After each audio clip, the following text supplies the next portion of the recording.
Now, I think it's pretty safe to say that the future of the Star Wars universe seems to be quite expansive, not just with their books, novels, comics, and video games, but also, let's not forget about their new Star Wars TV shows, the new Star Wars movies that are currently in the works by Disney and Lucasfilm, and a handful of other projects by Jon Favreau and Dave Filoni.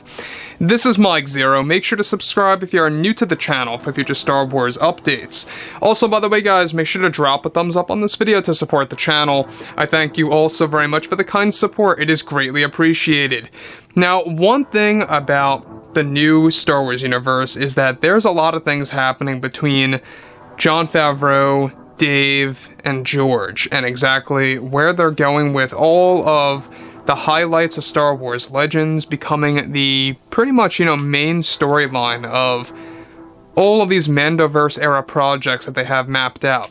Now, given that Disney Plus Day and D23 are just around the corner, we have some announcements that will be dropping then, and a lot more at Star Wars Celebration next year in Europe. So keep your eyes open for that, because Celebration of Europe is going to have the most announcements in comparison to these two events that are coming up by this September. So there's a lot of things at play here with the Star Wars franchise between Favreau and Filoni to really revive Star Wars Legends and to bring it back to its roots and to the vision of George Lucas. Now, of course, that brings us to exactly what's been going on with George Lucas and the Disney executives. Now, we've been talking about this for a very long time now, that everything related to the Disney executives is that recently they've been turning their backs on Kathleen Kennedy. In fact, they stepped into the Acolyte series. They have created a lot of change for that show, and a lot of different aspects of the Acolyte are shifting. So that brings us to George Lucas. Now, on top of all of this, what's even all the more exciting is that with Jon Favreau and Dave Filoni beginning to work on The Mandalorian 4 and other shows that will be announced very soon, it's described, however, that recently George Lucas just made some big changes to the Star Wars universe. Now further, it's described that just recently George Lucas actually convinced Disney executives to move forward with canonizing the son of Luke Skywalker in the new Star Wars universe in the form of books and even in live-action form in order to keep the true Skywalker legacy alive and well. Lucas is the one that held a meeting with Disney executives with Jon Favreau by his side just last week about canonizing the son of Luke Skywalker that would hold a different name than Ben Skywalker, to not get confused with Ben Solo from the sequel trilogy. Now, this is something that both Lucas and Favreau plan to expand in the form of books by 2024, and then in live-action form for future Star Wars shows that take place after The Mandalorian Season 4. This is all set to truly reshape the canon and the lore of the Skywalker legacy and the new Star Wars universe. The only obstacle that Lucas and Favreau are currently fighting is how to explain a certain story element that would make sense as to why Luke's son is absent and not seen in the sequel movies. Now, Disney executives are said to be very excited about canonizing the son of Luke, and that they are already creating a big plan on how to tease the big addition to Star Wars sometime during the holiday season of next year for the books, and then again in 2024 to tease it for live action. Now, both Favreau and Lucas are currently trying to give the son of Luke a proper name that would be best for the continuation of the Skywalker legacy in the Star Wars TV shows of the future. Now, let me just stop here real quick about all of this. Now, I don't know if you guys knew this, but everything related to George, John, and Dave is that they really are trying to revive a majority of Star Wars Legends, and this is a big part of it all. The fact that Disney executives are now moving forward with canonizing the son of Skywalker, and how Favreau and Lucas are finding these obstacles to actually go through on what makes the most sense as to why he was not really seen or even explained or even referenced in the sequel trilogy movies, right? So that's going to be a big obstacle. It's going to be a big challenge for them to make a lot of sense about that. But at the end of the day, I think that the one critique that they're going to get a lot from fans is changing the name of Luke's son from Ben Skywalker to something else. Now, I get it. I totally understand. I mean, I do. Why you would want to change the name. There's already a Ben Solo who was loosely based off of Ben Skywalker. You know, very loosely.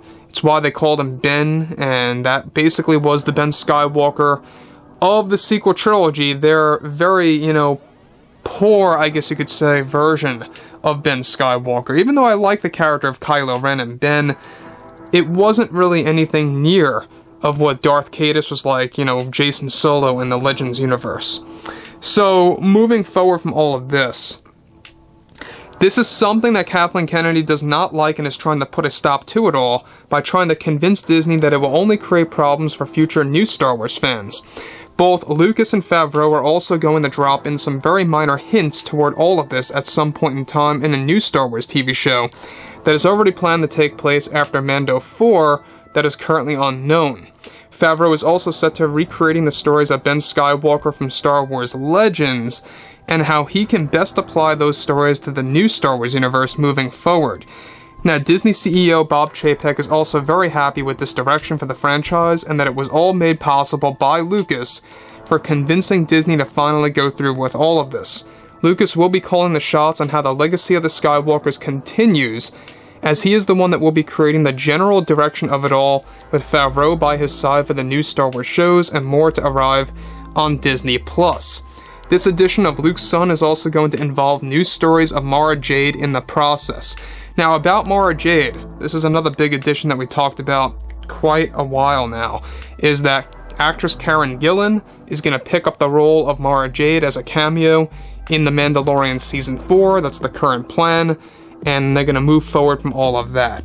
So, you can see, they're moving very slowly with Star Wars Legends returning.